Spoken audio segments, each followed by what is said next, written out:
A popular road in North Fargo is now back open. It's one of Fargo's toughest roads to clear. It was shut down for most of yesterday and through the overnight, but 19th Avenue North reopened just minutes before 6 o'clock this morning. Right there, those are the gates. They're up in the air. You saw cars driving back and forth where they need to get this morning. It happened. This right here is just west of the Fargo Dome, I should say. Snowplow drivers worked around the clock for about 24 hours in near zero visibility to clean out several feet of snow. And if you think it was annoying to have to snowblow your driveway again and those winds plugged it back up, well, imagine how tough it was to clear that stretch. Take a look at what the plow drivers were dealing with. The Valley News Team's Alex Larson was in one of the plows late last night to get a feel for how much snow they have to move. Plow drivers have 5 lanes of traffic to clear in most spots along that stretch, and a section of the road usually fills with several feet of snow. This stretch of road turned deadly in February of 1983 when several cars got stranded there during a blizzard.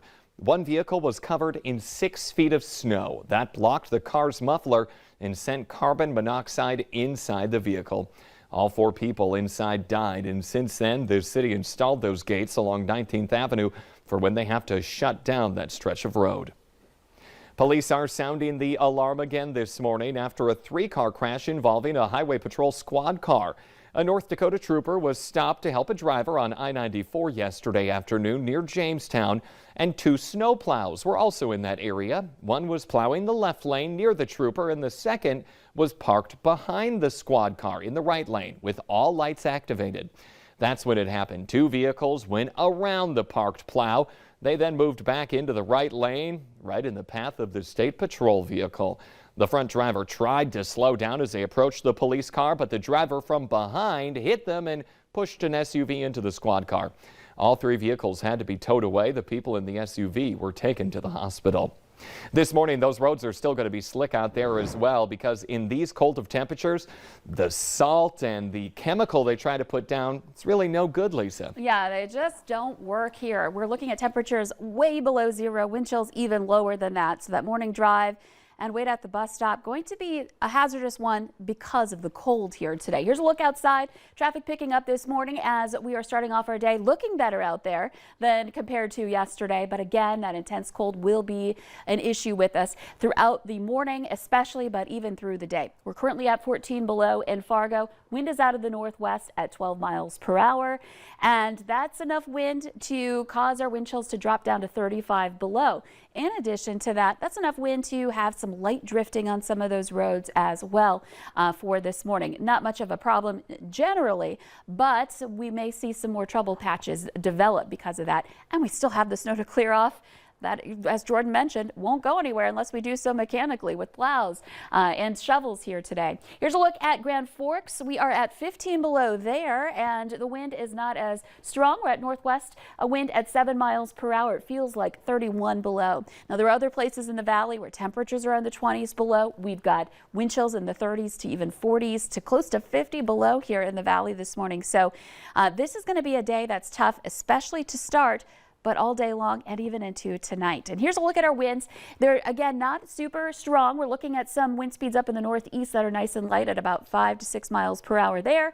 But you can see that we have a 15 mile per hour speed in Langdon up in the Northern Valley. Southern Valley, 16 miles per hour in Jamestown. Oaks, 15. We've had a couple of places with gusts into the 20s, and 13 miles per hour in Fergus Falls. And that, again, really makes your wind chills drop like a rock here today. So, again, a cold start to the day. We are at least on the quiet side. No additional snowfall coming our way. The wind isn't in that range where it's going to cause those big drifts or anything like that or reduce our visibility.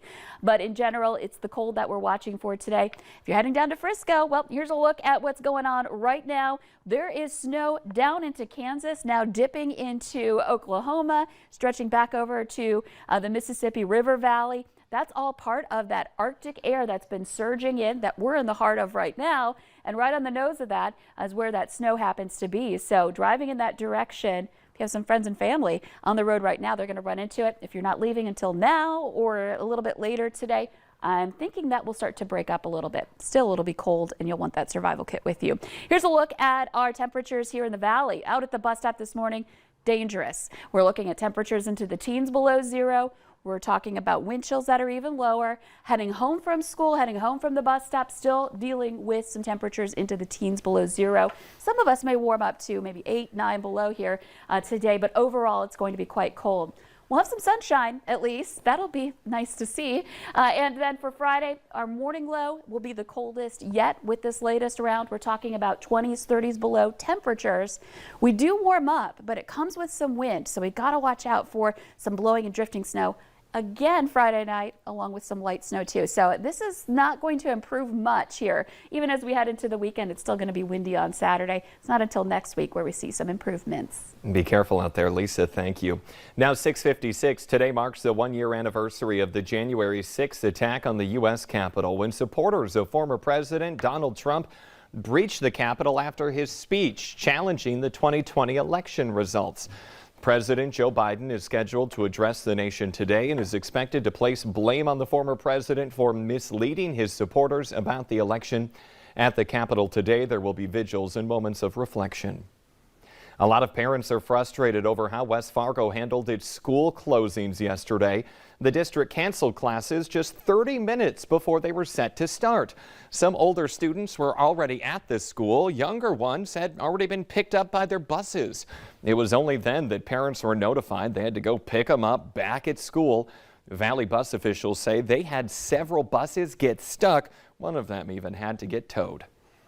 Face masks are going back on in the Twin Cities as the Omicron variant of coronavirus spreads rapidly. The cities are reimposing mask requirements in businesses and public places starting at 5 tonight.